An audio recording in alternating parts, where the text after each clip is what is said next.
जय श्री राम भक्तजनों।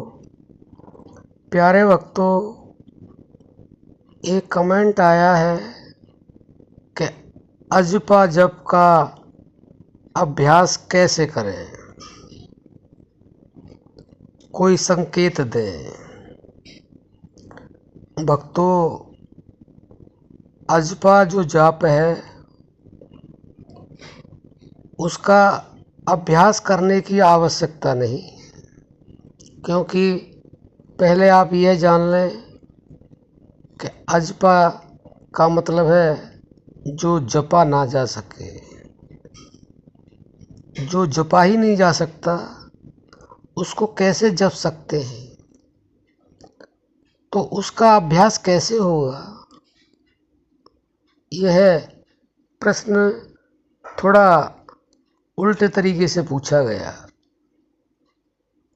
यह पूछा जाना चाहिए था, अजपा जाप के साथ एकाकार कैसे हो, क्योंकि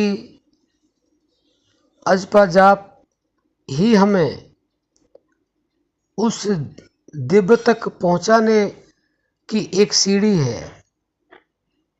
क्योंकि अजपा जाप के लिए कहा गया है, अजपा जाप जपो रे भाई, मिट जाए मन दर्पण की काई।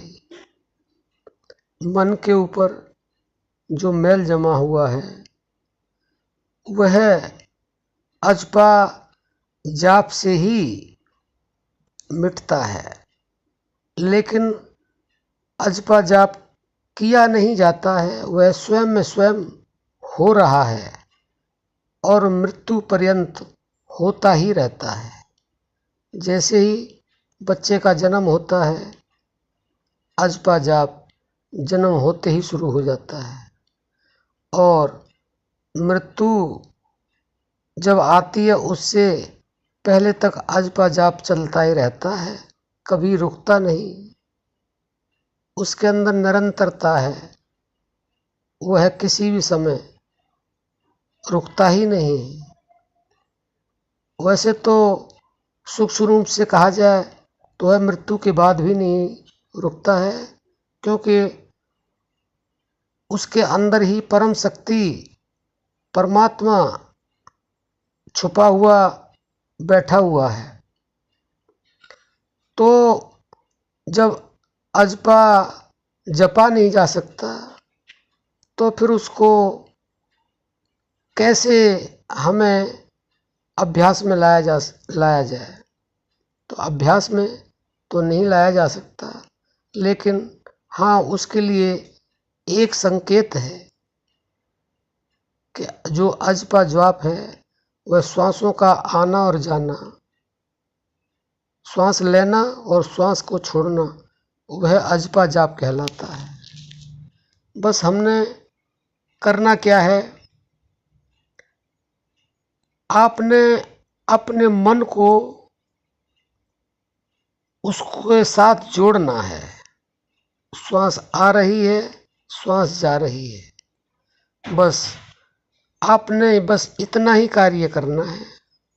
अब आप इसको अभ्यास समझ लें या और कोई प्रतिक्रिया समझें, आपने सिर्फ और सिर्फ मन को श्वास के साथ जोड़ देना है। मन को श्वास के साथ जोड़ना ही अजपा जाप कहलाता है।